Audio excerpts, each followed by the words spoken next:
Hey folks, day 1 or day 0.5, I guess, of Crucible League is over with.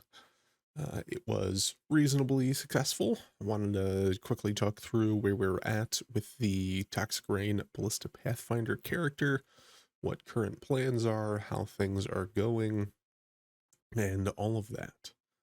Um, So after the first night, we got to level 77, just started filling out our atlas, nothing particularly crazy, some T1s, T2s.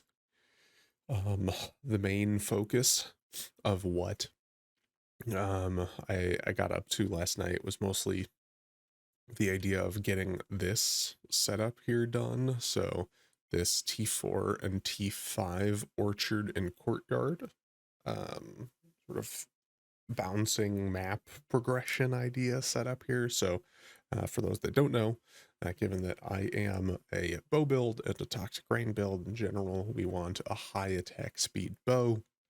One of the best, easiest ways to get a high attack speed bow 6 link towards the start of the game is through the porcupine div cards.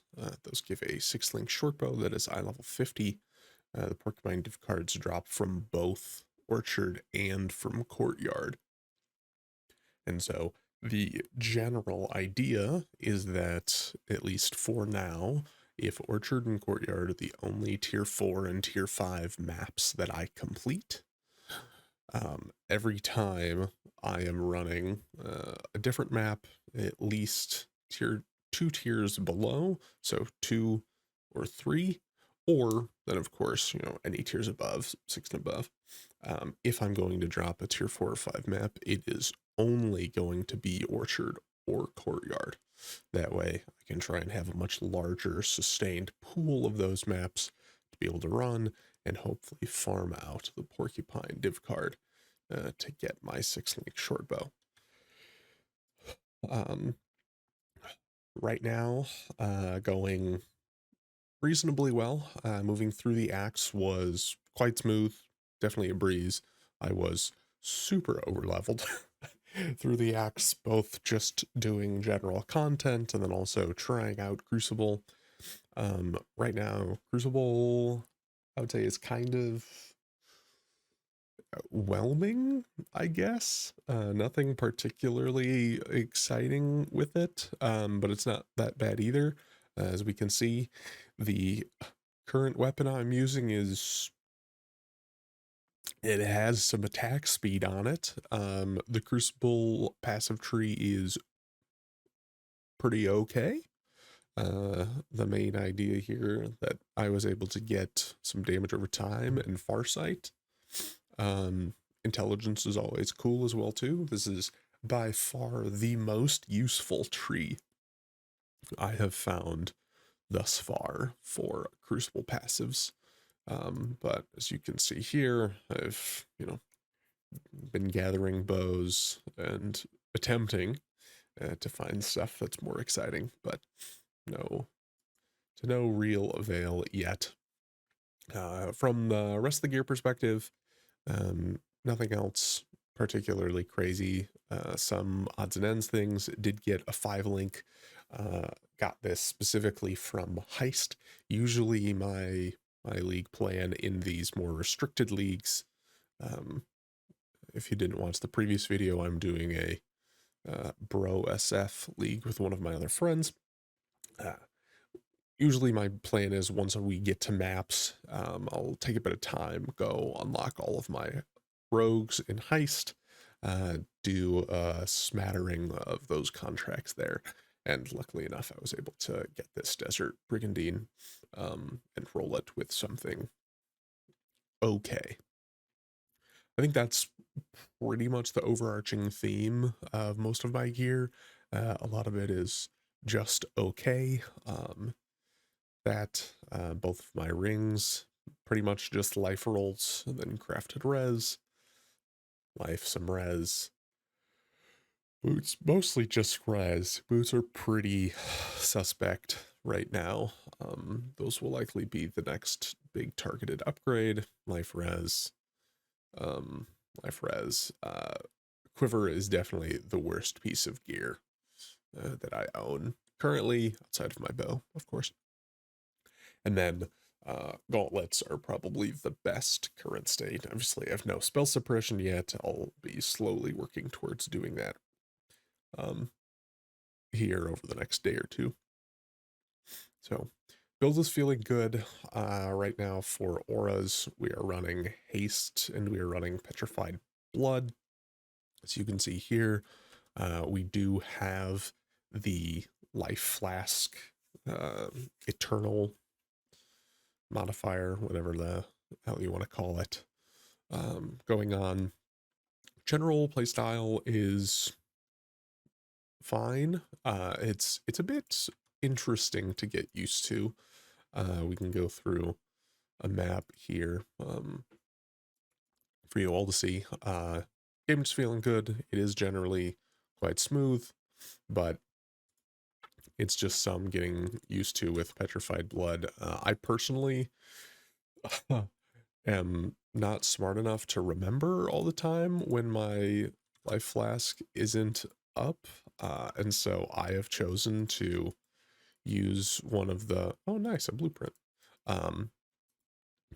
I've chosen to use one of these life flask effects that's really gross and puts this rain over everything, just so I can have some sort of better visual indicator that I'm life flasking all the time, or else I will just completely forget, or I'll just mash it constantly, which is probably not good in either direction. But as we can see, really just dropping totems and kind of jogging through, not paying much attention. Given that we are using petrified blood, and a lot of the petrified blood damage reduction actually kicks in at the halfway mark, so kind of where this claw comes up, there is a decent amount of kind of rebounding back and forth in the top portion of my life, which definitely caught me off guard at the start. I was confused, thought I was dying a lot, but much more to the point of just it's kind of getting used to it more than anything else. Oh, that's sad. We didn't end up getting that boss. Oh well.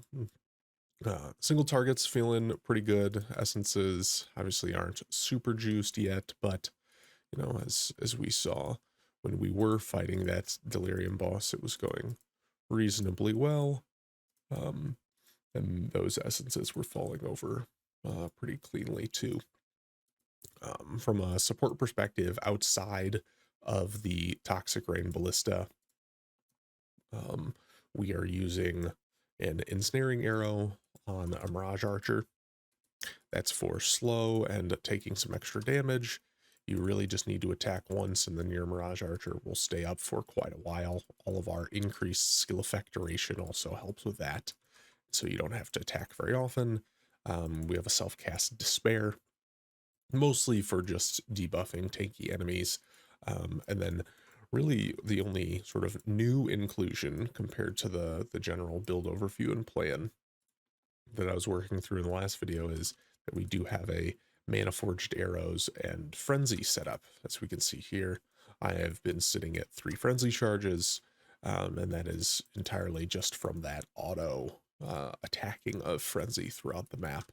I don't have to, you know, worry about blood rage or anything like that for frenzy generation. I don't currently have a blood rage on. I probably should anyway, just for the attack speed.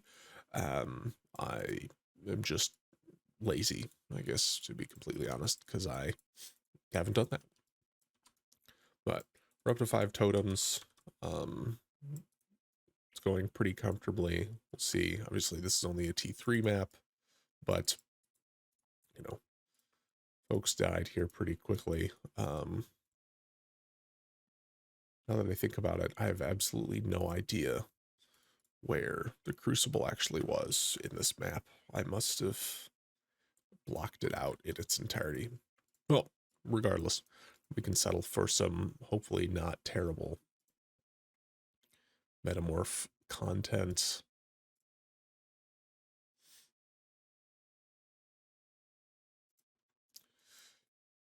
To see some of the single target. Mana is also something that's not in the best or most perfect of spots right now. As we can see, I am also using an Eternal Mana Flask, but hoping once I do a few more June missions, that to get solved here pretty well with some minus mana cost. But as you can see, that was a pretty quick and easy map, nothing particularly crazy. So right now, main goals, get through the porcupine cards, get the 6-link short bow, and just kind of slam through map progression. From a passives perspective, I'm mostly going to be looking at grabbing a number of additional flask nodes, filling out the top side of the tree here, and grabbing some more spell suppress and evasion nodes around this area. For Atlas passive tree, very basic thus far, just have essence and some smuggler's cash chance. I will be looping around this right side, grabbing some of these map tier nodes, and then coming up through the right side here to go into the center, and I will then fill out the remainder of these essence nodes as well, and then I'll likely push into expedition for my first sort of big set of league content for mapping. But overall, going quite well. Haven't hit any sort of wall, any problems. Definitely some getting used to the petrified blood play style, but past that, I'm feeling quite decent overall, and I'm pretty excited to see where it takes me. So that is my update. I hope everyone has been having a lovely Crucible League start, and I will catch you later.